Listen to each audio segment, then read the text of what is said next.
Hey, what's going on everybody? Today I'm going to show you how to set up firewall NAT groups on an edge router and why you might want to do this. So if you're already familiar with firewall administration, this is probably going to be a no-brainer to you, but if you're just getting started, then this is definitely something you should know. It'll make your life easier when you're creating firewall rules, and most other brands of firewall allow this same framework, and they use it almost exclusively.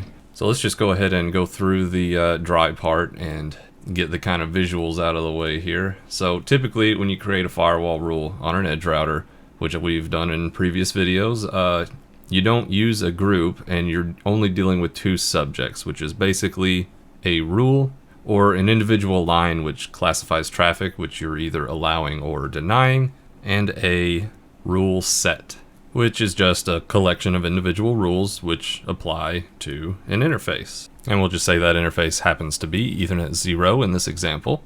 Now, when you create these different rules, you're going to specify whether you want to allow or deny the traffic, and then you'll set either a source and or a destination IP address or a port number or service or all of the above. So you would end up with something like allow port 80 from any address. And for your other rules, we'll just say, for example, Rule 2 allows any traffic to one designated IP address as the destination, and Rule 3 is just deny anything from anywhere, which doesn't already match Rule 1 or Rule 2. Now, this is typically how I'll go about doing this on an edge router, and there's nothing wrong with this at all. However, imagine that your network becomes way more complex and you're trying to manage many different zones with overlapping rules.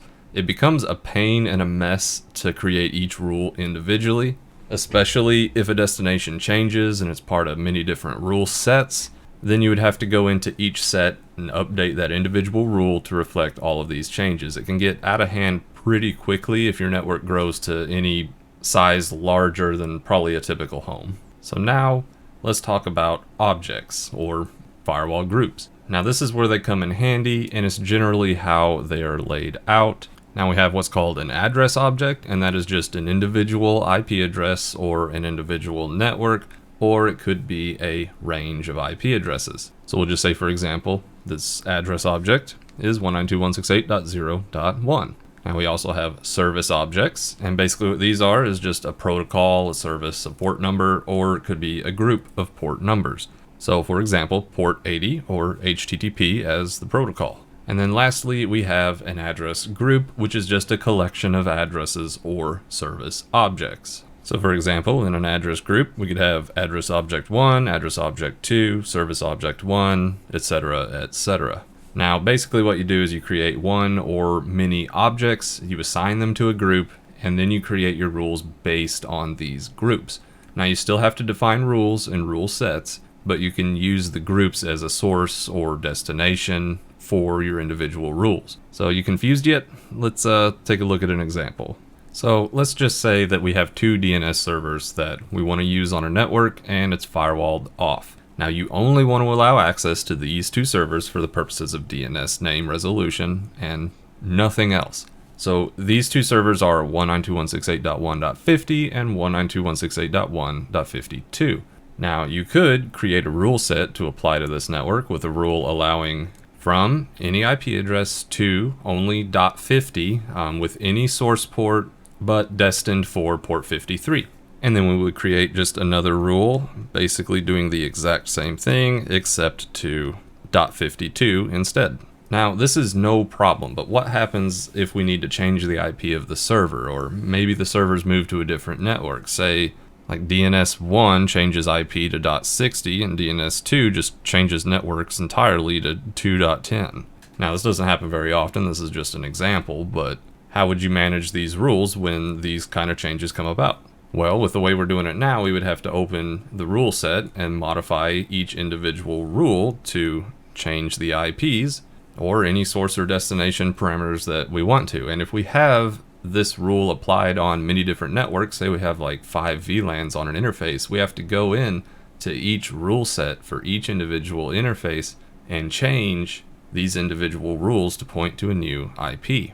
And the more interfaces and the more firewall rule sets we have, the longer this is going to take and the more pain it's going to be to update all the rules for any of these changes. And this is where the groups are going to help us out. So what we could do is make a group called DNS_SRV just to designate DNS servers.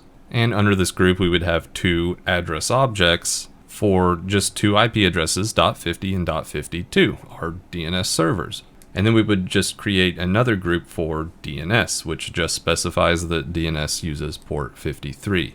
Now, when we create our firewall rules, we still have the same rule set, same rules, but instead we're going to designate some different parameters for the to and the destination port. So instead of our rule 1 going to a specific IP address, now it's going to be destined to DNS servers, still with a source port of any, but the destination port is going to be the service object DNS.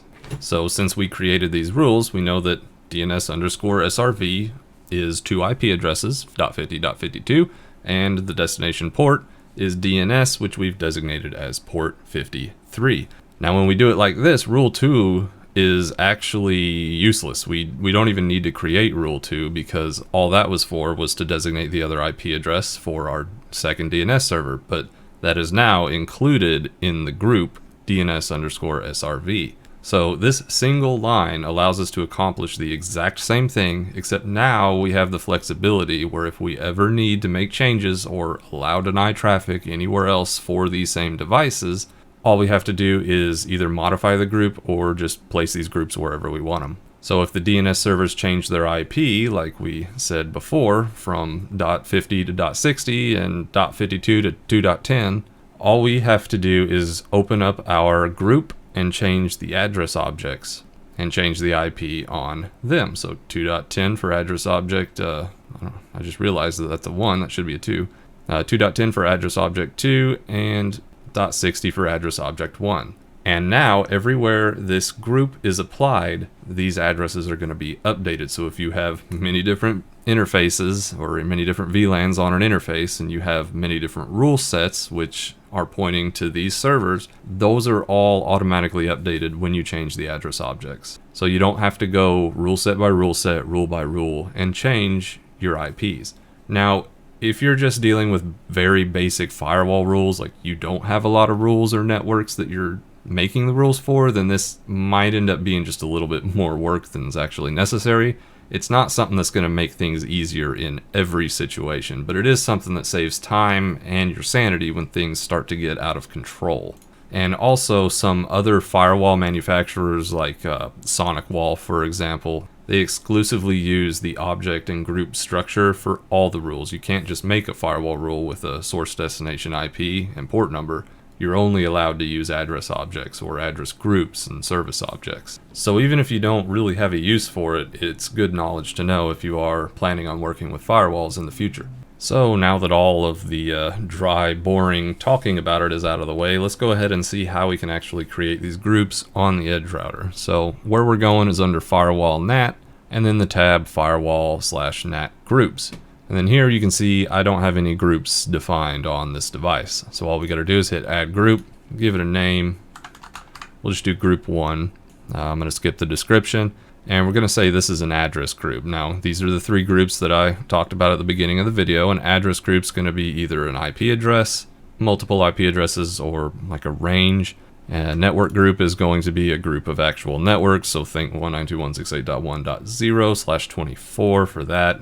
Or a port group, which is Edgerouter's name for a service group, basically. So let's just go ahead, create an address group, and we're just going to call this desktop. Go ahead, save that, and we'll see we have a group called desktop under our Firewall NAT groups. Now to actually make changes to the group, we've got to go into configure, and then these addresses are going to be technically our address objects. So we'll do like 192.168.1.50, for example. I'm just going to reuse these IPs, and then you hit add new for 192.168.1.52. And we can keep adding IPs to this group. Each one of these lines is going to be a different address object. And you can see we have IPv4 address or range or network. So we can use any of those here. So I'm just going to go ahead and save that. And now we have two address objects in this group called Group 1. Now I'm going to go ahead and make a port group just to show the differences here. There's really no difference in how you configure it. You just see that the type is port group instead of address group. Go into configure, and then instead of designating IP addresses, you're going to designate UDP or TCP port name, number, or range. So the example here is you could type in FTP if you want this to match FTP. You could type in the protocol number or the actual port. And just like with the address group, you can designate multiple ports. And just if you're curious about the network group, I'll go ahead and make one of those too. It's a very small difference between the network group and the address group. Network group really just says you can only designate entire networks here, which you can do that in an address group as well, but sometimes just to make it a little cleaner, you want to add it to a network group. It's really personal preference there. But after we've created these groups, when we go into one of our rule sets, we'll just say WAN in, for example, edit the rule set, add a new rule, and we'll just say we want to accept traffic. And we're going to do the destination of these IPs. And instead of designating an IP address and a port number here manually, we're going to go down and we're going to select our address group desktop and our port group port 1. Now I know we didn't actually create any ports in that port group, so this might give us an error. Nope, apparently not. But now our firewall rule is we're accepting all protocols with a destination of address group, group 1, and port group, port 1. So that's how you apply these firewall groups to a rule set. So now we know how to make them, but let's see how I actually use them in my home network. These are just going to be a few examples, kind of the way that I use them, because I have a few of them that I consistently use across many different networks, and you can see I have a few. But if I go to my firewall NAT rules, you can see I have a few different groups. So for example, I have a DNS server group, which was the example we had before, and these are all 4 of my DNS servers. So I'll apply those to rules. I have internal networks, so these are all basically my trusted networks, home LANs. These are ones that I want to be able to access different places on my network. So if I want to allow traffic from anything internal, I just slap this group into the rule set, and boom, I have access from all these networks. And we have many different ones. I've got my public networks, that's a network group. Most of these are network groups, but we also have one port group, which is just a test. But if we actually go to my firewall policies and just look at a rule set, you can see allow UNMS for my tunnels. We have a source of the network group main tunnels, and the destination, I actually have this manually input, that's the UNMS server. So I didn't feel the need to actually create an address group for this one server. I don't plan on that one changing, and if it does ever change, then I'm going to have to come in and update this individual rule still. But you can see I have allow DNS, port 53 with the address group DNS servers. And that's pretty much all there is to it. Like I said, if you're used to working with firewalls, this is pretty basic level, but it's not something that's immediately obvious if you haven't worked with them much. So as always, if you have any questions, just leave them in the comments below, and as always, happy networking.